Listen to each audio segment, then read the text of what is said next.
তোরা এখন আবার জাল জল ঠিক কর না কি জবা যাবো না নাকি বুঝলাম না কাহিনী তোর দা কামই হইলে না বুঝছো ধর মিয়া বালের কাম করতেছি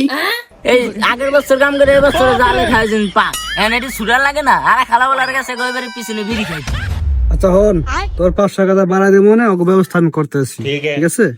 বালের 500 টাকার খবর লইছে ও দৈনিকই তো জায়গা আমার 500 টাকা বিড়ি খাই। আচ্ছা হন 1900 গেল করে 1900 দেই না যাইয়া দেন কোন বাড়ি সেরি পিছনে যা বাড়ির পিছনে ঘুর ঘুর করে টাঙ্গি মারতেছে। এবারে হানিফ 21 নাম্বার ঢালিটা দে বেটা। এই বেটা জানোয়ার তুমি তো বললি কেন ও তো ইঞ্জিন ঠিক করতেছে তাহলে বেতন বাড়ার লাগে পাগলামি হ্যাঁ বাপ রে বেদব কোদাম কাট এই মিয়া আপনার সারা লাগে জারি মারতাছেন না আপনার বালের ইঞ্জিন এক মাস ধরে ঠিকই করতেছি এই ইঞ্জিন বাল ঠিকই হয় না বালের কাম করবো ধর মিয়া এনে টলারি ঠিক হয় না আপনি জানলে আর টানাটানি করেন কামই করুন না এক মাস ধরে খালি আপনার ইঞ্জিলে গুতাইতাস ইঞ্জিলে না ভরেন তেল না দেন পানি আবার মাইন চালালে ধারাধারি করেন আপনার চাকরি মাকরি করুন না চাকরির গোষ্ঠী মারিয়া না বাড়া আমার ছাওয়াল কি বামন হয়